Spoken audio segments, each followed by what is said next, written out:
Tu crois que tu penses, tu crois que tu es libre, mais ce que tu appelles réflexion est bien souvent un écho du passé, et ce que tu nommes création, un rêve recyclé. Et si je te disais que ta mémoire et ton imagination t'empêchent d'être pleinement intelligent?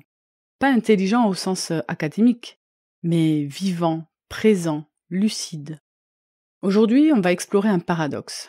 Comment ce qui fait ta fierté, ton esprit, peut aussi devenir ta prison. Es-tu prêt à remettre en question ton rapport à la pensée et à déjouer les pièges subtils de ton mental? Oui? Alors respire profondément et entre dans l'espace du non-savoir. Bienvenue dans Deviens qui tu es vraiment, l'appel de l'âme. Je suis Aurélie, coach holistique, et je t'invite à un voyage unique où transformation personnelle et exploration spirituelle se rejoignent. Dans ce podcast, nous plongeons ensemble dans des thématiques fascinantes comme la découverte de soi, les neurosciences, la psychologie, l'histoire, l'archéologie alternative, l'ésotérisme ou encore les enseignements spirituels, pour éclairer le chemin de notre évolution intérieure. Mon intention, t'aider dans la libération et la transformation des obstacles qui jalonnent ton chemin de vie, afin que tu puisses vivre une expérience plus épanouie, alignée et pleine de sens. Si tu es curieux de découvrir comment le passé, le développement personnel et les mystères peuvent éclairer ton présent et transformer ton avenir, tu es au bon endroit. Alors, installe-toi confortablement, prends une grande inspiration et prépare-toi à répondre à l'appel de ton âme. Et si tu souhaites soutenir le podcast, je t'invite à le partager avec tes proches, ainsi qu'à déposer une note 5 étoiles et un joli commentaire si ça t'a plu. Ensemble, n'oublions pas que changer le monde commence par se changer soi-même. Bonne écoute! Bienvenue dans cet espace où l'on ralentit, où l'on se recentre. Ici, je te propose de reconnecter avec ce qui est vrai, vivant, essentiel. Aujourd'hui, je vais te parler d'un sujet qui peut littéralement transformer ta manière de vivre le moment présent. Je ne vais pas te donner plus de choses à penser, je vais justement te proposer de penser un peu moins, de lâcher le poids du passé, les projections du futur, et de goûter à un autre état d'être. Cette compréhension m'a bousculée, et j'espère qu'elle viendra doucement remuer quelque chose en toi aussi. Ce sujet, c'est celui de notre relation au mental, plus précisément à deux de ses outils les plus puissants, la mémoire et l'imagination. Parce que vois-tu, ces deux capacités sont des merveilles, mais si on ne les utilise pas consciemment, elles deviennent les chaînes dorées qui nous éloignent de notre véritable intelligence. Car l'intelligence réelle ne se trouve pas dans ta mémoire ni dans tes rêves, elle est ici, maintenant. Et tu vas voir, ce que tu appelles toi est souvent une histoire que tu te racontes. Depuis que tu es enfant, on t'a appris à apprendre, retenir, reproduire. C'est pratique, utile. Mais si je te demandais, est-ce que tu penses vraiment? Ou est-ce que tu ne fais que répéter ce qu'on t'a appris? Des idées lues dans des livres, des opinions héritées de tes parents, des souvenirs que tu ressasses en boucle. Ta mémoire est une base de données. Mais une base de données ne crée rien, elle ressasse. Et pourtant, tu te fies à elle pour prendre des décisions, juger les autres, imaginer ton futur. Mais cette mémoire est limitée, filtrée, émotionnelle. La mémoire est cette capacité extraordinaire de conserver les traces de ce que nous avons vécu. Elle est utile évidemment, elle permet d'apprendre, de ne pas refaire certaines erreurs, de construire des liens, mais elle est aussi piégeuse, car ce que nous appelons souvenir est souvent une reconstruction, teintée d'émotions, de blessures, de jugements, de regrets. Et le vrai problème, c'est que la plupart du temps, nous revivons notre passé, encore et encore, comme un film qu'on remettrait en boucle. Un mot mal digéré, une trahison, une honte d'enfant, une peur héritée. Tout cela teinte notre vision du présent, et peu à peu, notre mental devient une forteresse défensive construite par le passé. Résultat, ce n'est plus toi qui agis, c'est ta mémoire. Pour te donner un exemple, tu veux oser quelque chose de nouveau, mais ta mémoire te rappelle l'échec d'hier. Alors tu t'auto-sabotes, tu procrastines, tu choisis la sécurité. Mais ce passé-là, est-il encore réel? Ou est-ce toi qui continues à le garder vivant? Est-ce que tu fais ça consciemment? Est-ce que tu fais ça inconsciemment? Et puis, il y a l'imagination. Ah, l'imagination, celle qui te fait rêver d'un futur plus beau, mais aussi celle qui t'invente des scénarios de peur, d'échec, de jugement. Tu crois créer, mais souvent tu fuis. Fuir ce qui est là devant toi, fuir ce silence, ce vide, alors tu remplis, tu imagines, tu extrapoles, tu construis des châteaux de sable dans ta tête, mais pendant ce temps-là, la réalité continue sans toi. L'imagination n'est pas le problème. Le problème, c'est de ne vivre que dans elle, de préférer ce qui pourrait être à ce qui est. L'imagination, c'est un peu comme ce feu sacré qu'on garde dans notre poitrine. Elle peut être un flambeau créatif qui éclaire notre vision, notre art, nos élans, mais aussi une braise mal maîtrisée qui nous consume de l'intérieur. Elle peut tout autant être ton moteur que ta prison. Parce que vois-tu, l'imagination, c'est ce qui te permet de rêver, mais aussi de t'inquiéter, de te projeter, mais aussi d'anticiper les pires scénarios. Et si ça se passait mal? Et si je me trompais?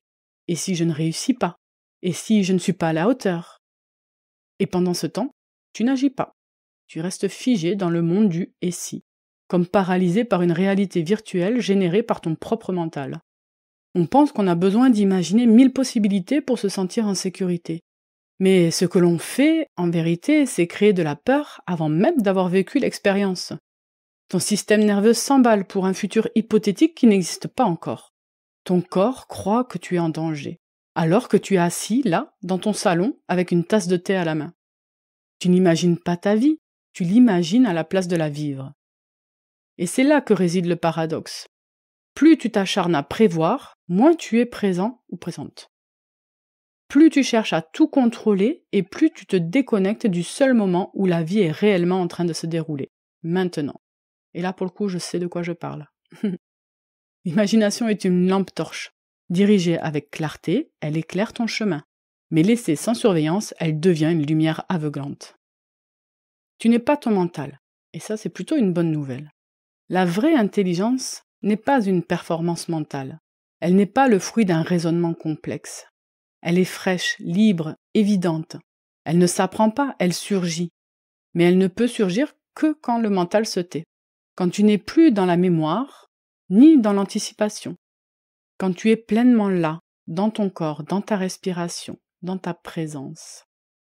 Et c'est dans le non-savoir, le silence, que l'intuition apparaît. Et ce que tu comprends alors n'est pas une pensée, c'est une évidence. C'est ce que certains appellent la conscience, l'être. Tu n'es ni ta mémoire, ni ton imagination. Tu es la conscience qui les observe. Et c'est là toute la clé. C'est un peu comme si tu vivais avec deux locataires très bavards. L'un te raconte des histoires du passé avec nostalgie ou amertume. L'autre te projette dans des scénarios futurs dignes de Netflix, souvent dramatiques d'ailleurs. Et toi, au milieu, tu perds ton silence intérieur. Tu n'entends plus ta voix. La véritable intelligence, celle dont parle Osho, ou les mystiques soufis, n'est pas celle qui accumule, c'est celle qui écoute, celle qui ressent, celle qui perçoit le vivant tel qu'il est, sans le recouvrir d'interprétation. Tu n'as pas besoin de tout comprendre, de tout prévoir, de tout justifier. Tu as besoin de te rappeler que tu peux simplement être. Et là, tu trouves une sagesse naturelle. Celle du corps, celle du cœur, celle de l'instant. Et pour tenter de te faire goûter cet instant, je te propose comme d'habitude un exercice. Alors je t'invite à t'installer dans un endroit calme où tu ne seras pas dérangé. Tu peux t'installer confortablement, fermer les yeux, respirer profondément. Je t'emmène dans un voyage intérieur, un lieu symbolique où tu vas pouvoir te rencontrer autrement. Imagine-toi dans une maison ancienne, silencieuse. Tu marches pieds nus sur un sol en pierre. Devant toi, un long couloir faiblement éclairé par la lumière d'une chandelle. Au bout de ce couloir, 2 portes. Sur la première, il est écrit « Passé ». Elle est lourde, couverte de poussière, gravée de souvenirs. Tu ressens immédiatement un poids dans la poitrine. Derrière cette porte, tous les événements non digérés, les vieilles blessures, les regrets, les croyances héritées. Sur la seconde porte, il est écrit « Futur ». Elle semble mystérieuse, insaisissable. Tu sens de l'agitation. Derrière elle, tes peurs, tes espoirs, les scénarios inventés, les attentes. Et là, entre les deux, tu vois une petite lucarne de lumière. C'est une ouverture minuscule, mais vibrante. Tu t'en approches, tu la traverses, et tu te retrouves dans une pièce ronde, blanche, sans début ni fin. Le silence y est paisible. Tu es dans l'instant présent. Ici, rien n'est à prouver, rien n'est à expliquer. Tu respires, tu existes, et c'est suffisant. Reste dans cet espace quelques instants. Ressens la simplicité d'être là.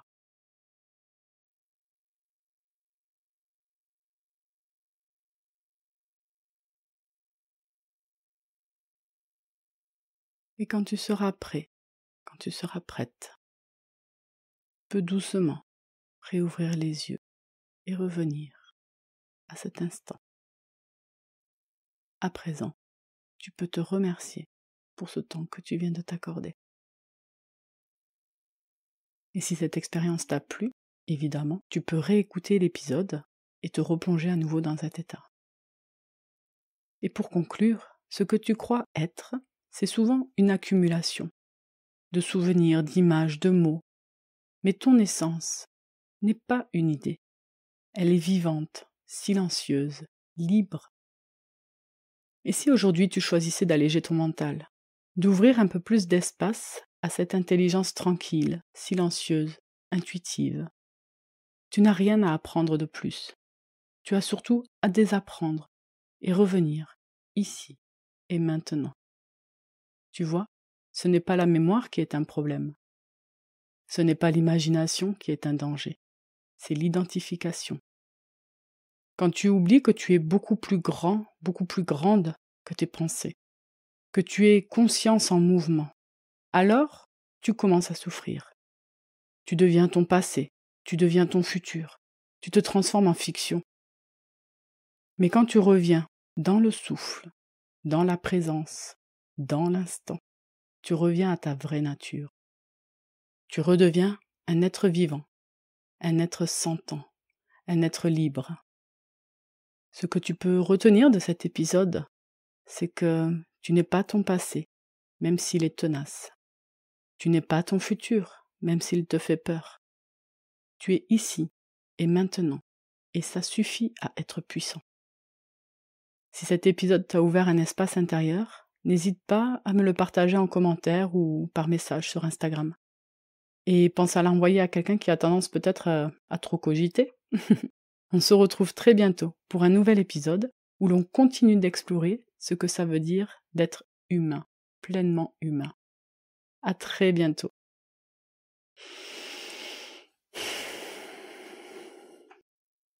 Je respire profondément, j'écoute cet appel intérieur et je me souviens que changer le monde commence par se changer soi-même.